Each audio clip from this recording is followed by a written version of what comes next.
Welcome back everyone to another Psych Reacts video. Today we're going to be discussing the Treadmill abuse murder, otherwise known as New Jersey versus Christopher Gregor. If you do not know about this case, Christopher Gregor was accused of murdering his son Corey. There is video of Christopher abusing Corey on a treadmill. It is seen that Christopher picks up the boy and puts him back on the treadmill multiple times, and Corey stumbles multiple times on the treadmill. 2 weeks after this treadmill incident, Gregor brought Corey to the hospital.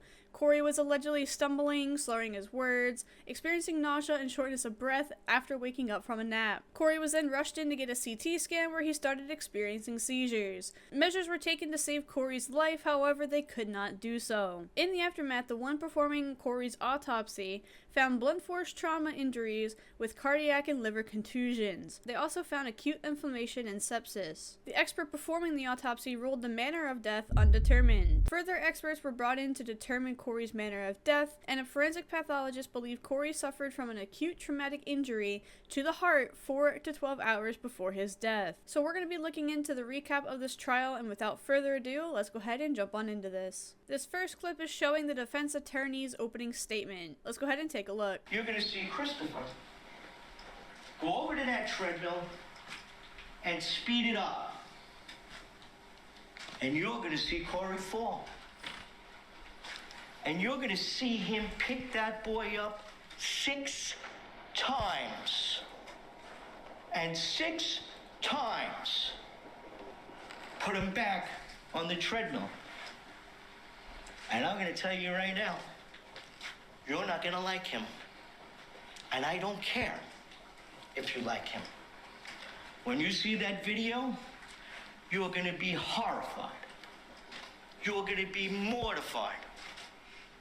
But I'm telling you right now that the evidence you're going to see of Corey's death had absolutely nothing to do with that treadmill. Now, the defense attorney is obviously supposed to be on Christopher's side, so what he says may be biased towards helping Christopher. They did bring in expert witnesses later on, and they mentioned that Corey died of rapid onset pneumonia. Now, these witnesses can be biased, so it's possible that that is untrue. It is also possible that he did have pneumonia, however, that may not be the cause of his death.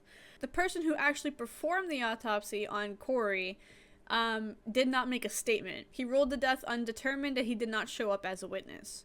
So that can work in favor of Christopher because they don't actually have the person who performed the autopsy take the stand. Therefore, they can bring in other expert witnesses to speculate what actually happened to Corey. Now, I did show a little bit of the treadmill incident earlier in the video. You can see Christopher pick up Corey and put him back on the treadmill and hold him there as well. We'll get more into that actual reaction later on because there's a clip I want to show you guys about Corey's body language, so stay tuned for that. But when it comes to the actual treadmill video, it is possible that that blunt force trauma that he took to the chest could actually have been the cause of his death. Because you can see multiple times him smacking into the treadmill, just smacking into the treadmill, and then getting back up and getting back on. So that could cause the lacerations in his heart and his liver. The liver contusions can actually be caused from abuse, which we know Christopher is abusive in the father-son relationship. So there's evidence to point towards Christopher actually being abusive. Now, the next clip I want to show you is actually the prosecution's closing statement, and I want you to pay close attention to Christopher's body language. Inflicted blunt force trauma, which is child abuse. His heart was lacerated. His liver was lacerated. This case is about punishment. He was murdered by his father, the person who was supposed to protect him and take care of him the most. There's no question what he did to Corey on April 2nd, his final act of child abuse. This case is about Corey. So as the prosecutor is giving their closing statement, you can see Christopher's body expression because they show it side by side. His body language suggests that he disagrees with the prosecution. The prosecution is claiming that Christopher murdered his son Corey. However, looking at Christopher, you can tell he disagrees with that statement. For instance, he shakes his head no, he closes his eyes, and he looks down. Now, that could also be a sign of regret. That could be a sign of shame. But it also could be a sign of disagreement. So the shaking of the head suggests disagreement, but the closing eyes and looking down suggests that it could be shame. So next we're going to watch the treadmill video. Pay close attention to both parties' actions.